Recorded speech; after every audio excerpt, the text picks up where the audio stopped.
Yaanummoo eebbifamoo Abune Gabriel hangafa Phaaphaasii godina Wallagga Lixaanii gaafadha.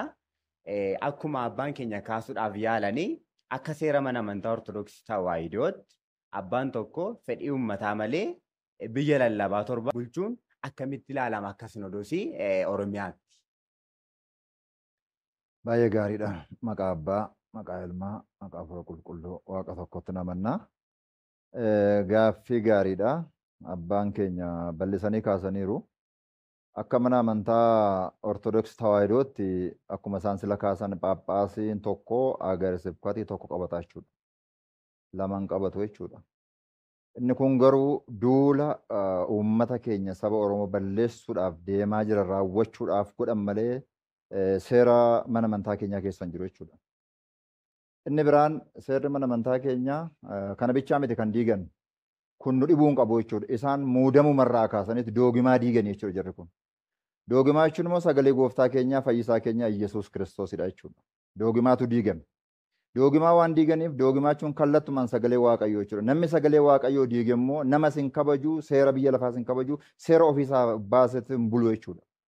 Kanaaf jarri kun kana jalqaba doogimaa waan diiganiifiti ammas isumatti jiru jarri kun. Ani edda isaan kaasan isa kee baay'ee deebi'uun barbaadu. Namichi ramadame kun akkamii seeruun kaasuu barbaadaman? Namichi biyyi torba kennameef kun Haagara Sibkatii tokko bushuu danda'aadha. Tokkoyyuu tun ta'in bataskaana tokko bushuu danda'aadha namni kun. Bataskaana tokko namni kun guyyaa tokko nama kidaanii darasee hin beeknedha. Wajjinan ture mana akka fakkeenyaatti Gambeellaa wajjinan ture. Nama mana ba'aa Wallaggaa deemee jiru kana Gambeellaa wajjinan ture. Nama guyyaa tokko qedduus yookaan qulqulluu jedhee kidaanii darasee hin beeknedha. Waa'ee afaan Oromoo giiziidhumaan hin beeku.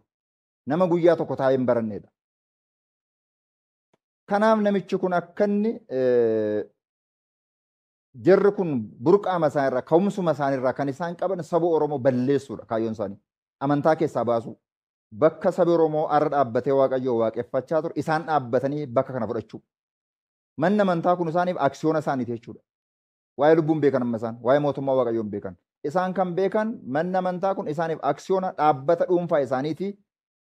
Namoonni warri kaan waama garaagaraa keessa argatu malee dhaqanii yoo barbaadan hin naqu waanuma muraasa gaafa cuuphaa dhaqu kanarraan kana abbummaadhaan manni amantaa kun kan keenyaa isa jedhu of keessaa qaba jirri kun. Kanaaf jara akka jedhan kanatu namicha kana ergan. Fakkeenyaaf namicha amma deeme kun akkuma sii kaase biyya torba jechuun eeyyuu hin danda'u Waaqayyo bichaa danda'a bushuu.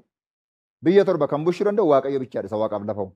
Namichi kun garuu amma deemee jira. Isinin bushaadhee dirqamaan deemee jira mini. Amma bataskaana naqamtee Gabreelii jira waan ta'eef amma mee borga nama afaan Oromoo iyyuu adiisu. Giiziidhumaan naqee kidaanii adarrasu. Isa afaan Oromootti deebina. Giiziidhumaan dhaqee afaan qeddaasee hin jennu waa biraa hin jennu giiziidhumaan dhaqee kidaanii adarrasu. Abbaan tokko kidaanii adarrasuu qaba. Abbaan tokko qaddasuu qaba. Abbaan tokko lallabuu qaba. Namicha hunduma isaa keenya jire qamisii bichaa uffatee deemu namichi kun. Qamisii bichaa nama uffatee deemudha. Wajjin turre waan taaneef. Hoomaa keenya jiru sagalee Waaqayyoo keessa hin jiru. Fakkeenyaaf birriin nama guuree deemaa jiru kuni dubartiin tokko birriin miliyoona 10 harkaa fuudhee maqaa ishee kaasuu dandeenya. Miidiyaa irratti kaasuu hin barbaachisu malee. Amma namicha akkasumas barbaadeerti. Dubartiin kun manni ishee 22dha. Birriin miliyoona 10 lafan sii kennisiisa. Investii irratti hojjetta dheetu birriin miliyoona 10 harkaa fuudhee amma isa himachuuf barbaadeerti. Dubartiin kun maqaan ishee nurka jira. Yoo harkaa fuudhee mana ishee jimbeennaa jechuudha bakka mana isheeti. Namichi kun nama akkasiiti. Dheengadda immoo birriin miliyoona 10 ammas qabeenya bataskaanaa baankii qabsiise birriin miliyoona 10 liqeeffate birrii kana guuree deeme jechuudha namichi kun. Abbaan keenya sila kaasaniiru. Birriin kun kan deemu minxaafiin kan bitame, carqiin kan bitame uummata Oromoo min uummanni Oromoo kana sirriitti nu hubadhaa. Warruma sila carqii barbaacha dhufaniif kennamaa jira. Uummata Oromoo keessa dhokatanii, uummata Oromoo keessa ta'anii warruma sila carqii barbaacha, birrii barbaacha, nyaata barbaacha, garaa barbaacha dhufantu ammas carqii kana fudhachaa jira malee isaanumaaf kennaa jira. Walii kennaa jiru malee uummanni keenya uummanni Oromoo carqiis fudhachaa hin jiru, qamisis fudhachaa hin jiru, kaabbaas fudhachaa hin jiru uummanni keenya. isaanumatu walii kennaa jiraachuudha. Fakkeenyaaf amma dheengadha naqamte irratti kan ta'e luboota kan jedhaman lubummaa isaanii hin beennu. Namni doogimaaf qannoonaa diige lubummaan qabu warri lubummaa qabna jedhanii masqalii qabatanii deeman baay'ina isaanii agartaniitu gaafa dhaqanii isaanumaaf hiramaa ture jechuudha. Isaan keessa lubi Oromoos hin jiru, daaquniin Oromoos hin jiru warra dheengaddaa keessa. Isaanumatu walii kennaa jechuudha. Maaliif barbaacha kan dhufanis lubbuu barbaacha dhufan miti. Kanaaf sabi keenya kanaan akka hin cabne jechuudha. Kan walii kennaa jiran isaanii, kan wal harkaa fudhachaa jiran isaanumaadha jechuudha.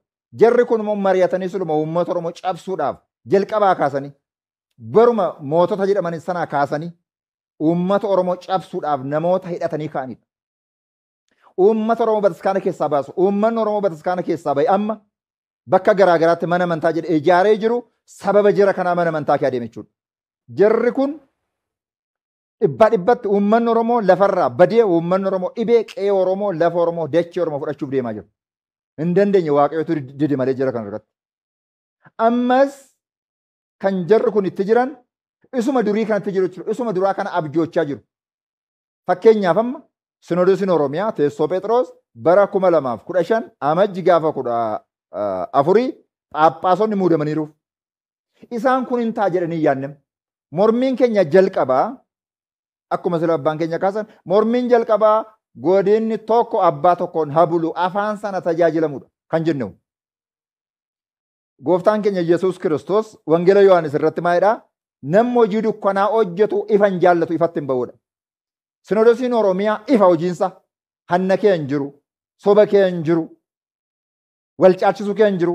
Inni kun Amaaraa, inni kun Oromoo, inni kun Tigiree, inni kun Dabuu hin jedhu. Uummanni Oromiyaa keessa jiran afaan dhagaan hin tajaajilamuu qabudha. Sinodoosiin Oromiyaa kaayyoon isaas, ergamni isaas, galmin ittiin deemaa jirus. Uummanni Tigiraa jiru afaan sana tajaajilamu. Guraageen afaan sana tajaajilamu. Nama kan ta'e afaan sana tajaajilamu abbaa mataa isaatii argatudha kan jennu. Kun immoo hojii ifaati jechuudha. Hojii ifaa taanaan baankii saamuun hin jiru, persentii guuruun hin jiru. Hojii afuuraa hojjenna tana hojii ifaati jechuudha.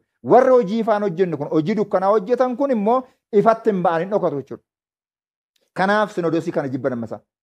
Sinodoosiin kun jalqaba sabaaf sablammii inni jammarre warri hojii dukkanaa hojjetan warri kiiloo 5 jiran kun hojii dukkanaa jalqabaa kaasanii saba keenya irratti warri hojjechaa turan kun ammas saba keenya irratti hojjechaa waan jiraniif maal jedhanii sinodoosiin kun hin barbaachisu jedhan.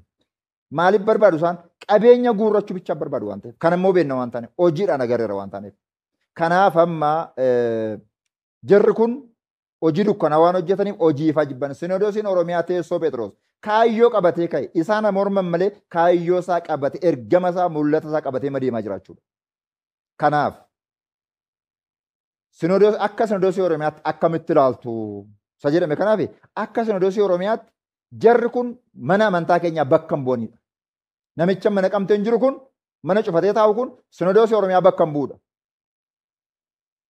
Fakkeenyaaf amma isaan uummata Oromoof jibba addaa qabu jennerra keessumaa uummata Wallaggaaf immoo jibba addaa qabu. Akkuma sila ka'e waggaa waggaan qe'ee Oromoo qe'ee uummata keenyaa jeequu, gooluu, dhiiga dhangalaasu, ajjeesuu, nama bataskaana baasu, qe'ee sana immoo fudhachaa deemu lallaba tokko qabu, xiksii wayii qabu isaan. Wangeela Maatewos boqonnaa 15 kan jirtu maa jedhu biqiltuu abbaan koon dhaabin silayyuun buqqaa hin dhaabbatudha. Akka jechuun maal jechuudha? Nama keenya hariyanii, haarsanii, bataskaana keessa baasaniitu bakka sana immoo kan isaanii ittiin dhaabbatu jechuudha. Nama isaanii dhaabbataa fi gaafa sana maal lallabu biqiltuu abbaan koon dhaabin hin buqqaa jedhee lallabu jechuudha. Biqiltuun buqqa'u uummata Oromooti jechuudha. Uummata gowwaa kana, uummata wallaala kana, uummata nyaachisee obaasa kanatu buqqaa jechuudha. Buqqa'u uummata Oromootti waan gammadaniif bara baraan uummata Oromoo buqqisuutti bobba'anii jiru jechuudha. Kanaaf akka sinodoosii Oromiyaatti hojiin amma hojjetamaa jiru muudamma kenname godini lallabaa 7 kenname kun namichi kun tokkoyyuu hin danda'u bataskaana tokkoyyuu hin danda'u amma garuu 7 kennuufiin uummata Wallaggaa balleessuudhaaf walii galanii uummata Wallaggaa lafarraa balleessuuf mana amantaa keessa balleessuuf mari'atanii itti nyaatanii itti dhuganii itti uffatanii saba keenya balleessuudhaaf kan ka'an waan ta'eef sabi keenya jabaachuu qaba. Ergaa saba keenyaaf dabarsinu boodayyuu hin dabarsina. Kanaaf uummata Wallaggaa bataskaana keessa balleessuudhaaf wal nyaatanii dhuganii uffatanii saba keenyatti kan bobba'anidha akkasitti ilaalla jechuudha akka Sinodoosii Oromiyaatti jechuudha.